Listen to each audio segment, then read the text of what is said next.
Today I got the Perdomo ESV in Sungrown.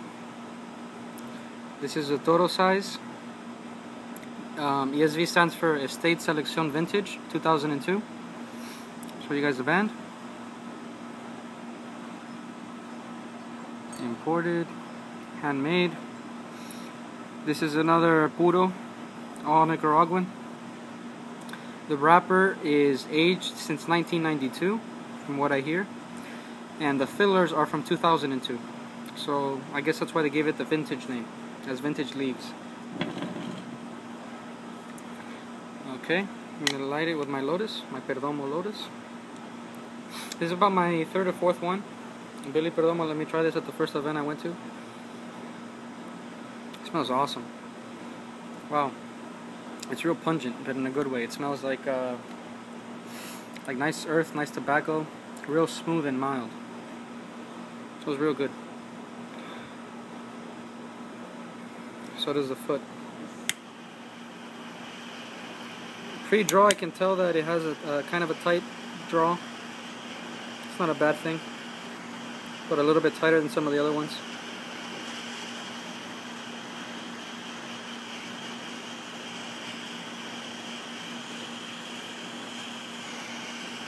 This is a 6x54. I'm also going to be reviewing the Maduro of this, the Maduro wrapper, which I love.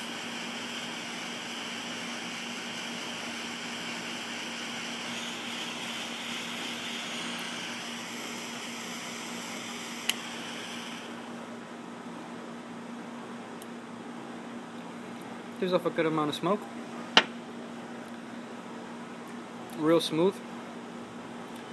Instantly you get pepper. You get some black pepper. Here it's getting stronger, the spice. And so it definitely has pepper and spice. Black pepper. And a spiciness.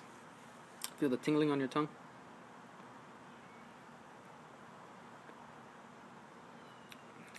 The smoke is pretty thick, but I've had thicker.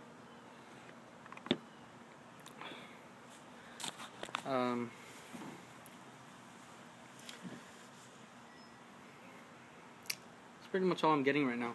It's real earthy though. Getting some nice earth. Obviously premium aged tobacco in the back.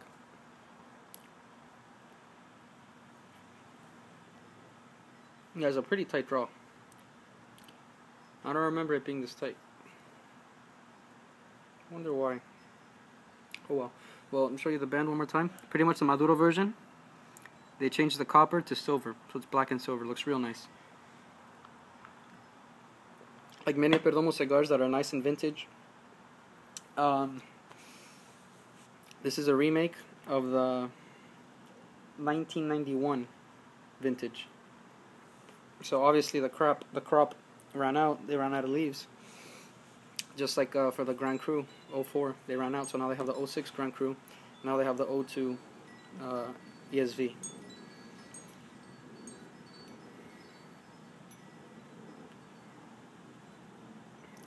Yeah, really tight draw. It's not a bad thing. I'm still getting all the smoke and the flavor, but it's just pretty tight. Here's the burn line. Pretty good. Never have problems.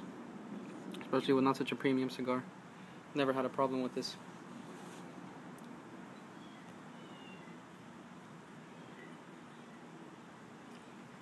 This has been aging in my box since it came out, since the day of the release. Actually, the day before it was released, I guess. So about in September, so about 2 months.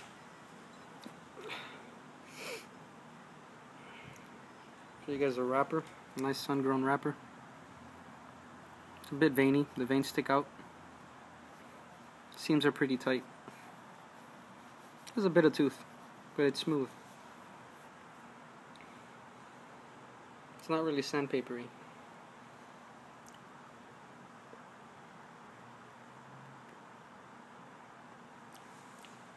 Okay, now I'm getting some more flavor. Now I'm getting some woodiness. It's like a spicy wood, like a kind of like a cedar, with the black pepper and the spice in the back. That nice earthiness in the aged tobacco.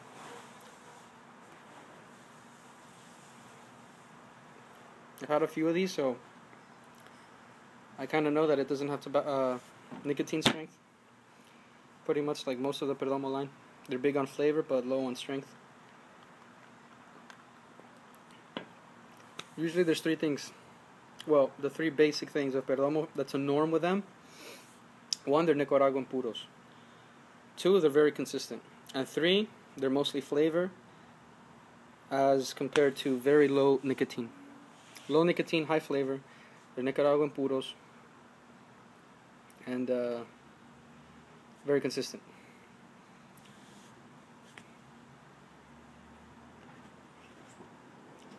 So I guess my next review I'll do I'll let it age a bit because I got it a few days ago at another event. The Maduro version of this, I'll probably leave that in my box for a week or two, maybe even a month. So instead I'll review next the Perdomo 2s, the one that I bought a box of. I have the Natural and the Maduro, so I'll be reviewing those. And I also have a Lot 23 coming in the sampler pack. I've already had it, but you know, why not? Why not get another one? It's always good to have a few Lot 23s in your box. It's a good everyday smoke. So is the Perdomo 2. So the smoke itself is not too thick. It's thick, but not too thick. It's pretty smooth. I still have a little bit of spice. A little bit of a tingle left.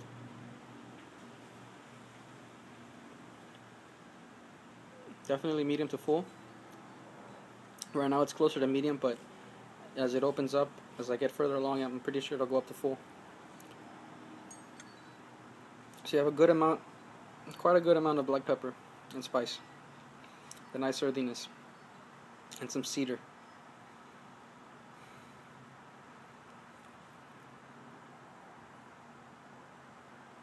I just love the band on this.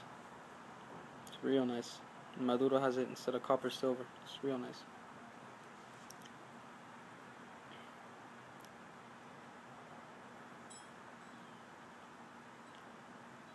This cigar goes for around $8, at least in Florida, with our taxes, 7%. Around $8 a box. A box of these comes in, I guess 25s for around 160, 170, and they're well worth it. These you stick in your box, you age them nicely, and you save them for special occasions. They're too complex and robust and deep flavor for you to just smoke, for no reason. I would save these for a special occasion, or maybe after a nice meal, or in the evening. Maybe with a cup of coffee in the afternoon.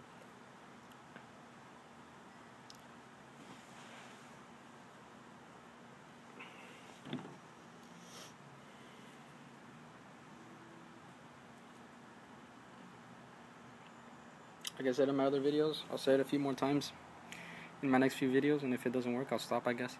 But for you guys to, if you have any requests, to let me know. If you don't have an account, the way to do that would be to make an account. It takes 2 minutes. All you need is a Gmail, and which also takes 2 minutes to do. And you guys can hit me up with a comment on pretty much any cigar. I'll review it. Since I live here in Miami, I can pretty much get my hands on any cigar, except if you're in Europe, I can't do Cuban ones.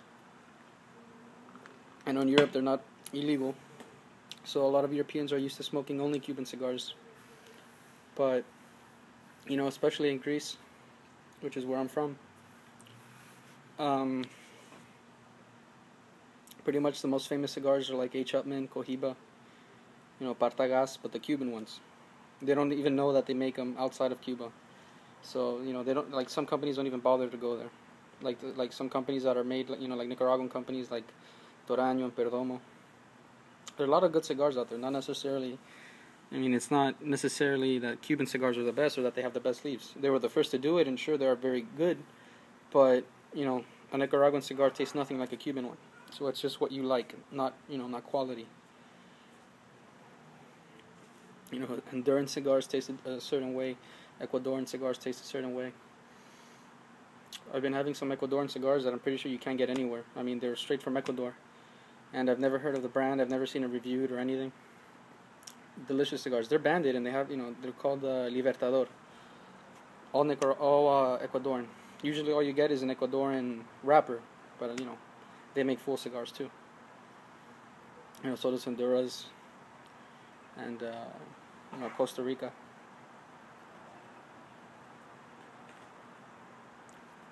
So pretty much anything that's not Cuban, I can review it. I can get my hands on it. Like within a couple miles of my house, there's probably 4 or 5 cigar shops. But I'm loyal to one. Unless, he has something that I want to try.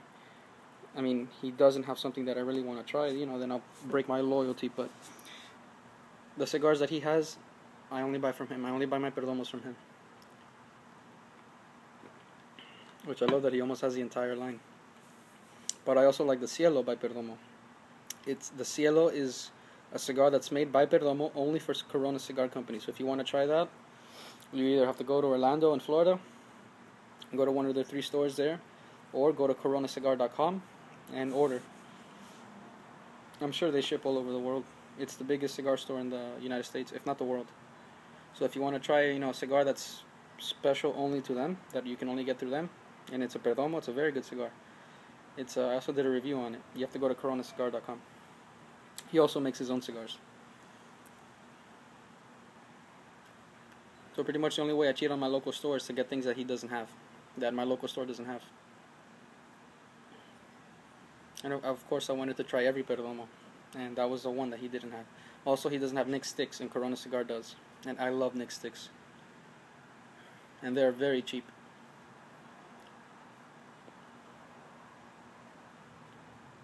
So far the flavors haven't changed.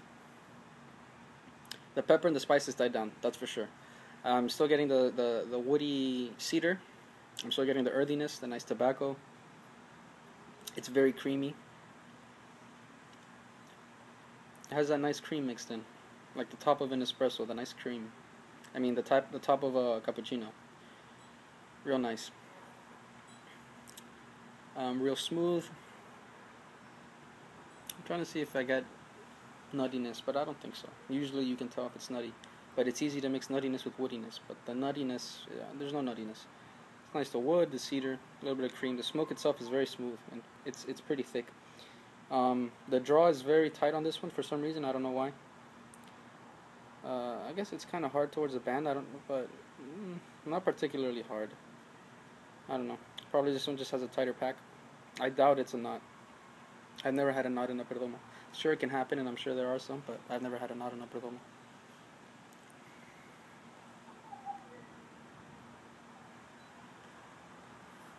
But yeah, it's very tight. But maybe that's what's contributing to a perfect burn line. Near perfect.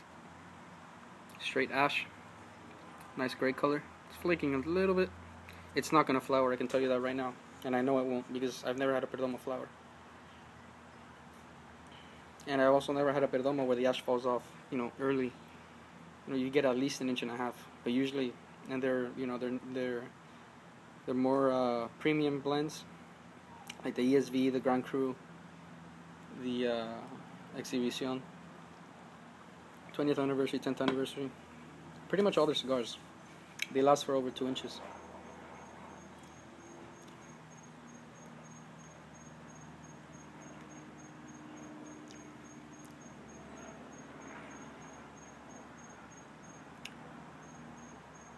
I expect, or rather I know, that there won't be too many transitions. That's why I was rambling a lot, because nothing changed as I was smoking pretty much, and pretty much nothing will. Just what I do know that happens, and it did happen, is that the spice and the pepper they don't get replaced by other flavors, but they die down definitely. So if you don't like pepper and spice, I would still give this a try, because it kind of dies down, and it still has a nice earthiness and cedar, a little bit of cream, and it's very smooth. It's still medium body. So here's a burn at 14, almost 15 minutes. Show you guys the burn right quick before I go to the next video. Alright, I'll do a part 2. Till next time.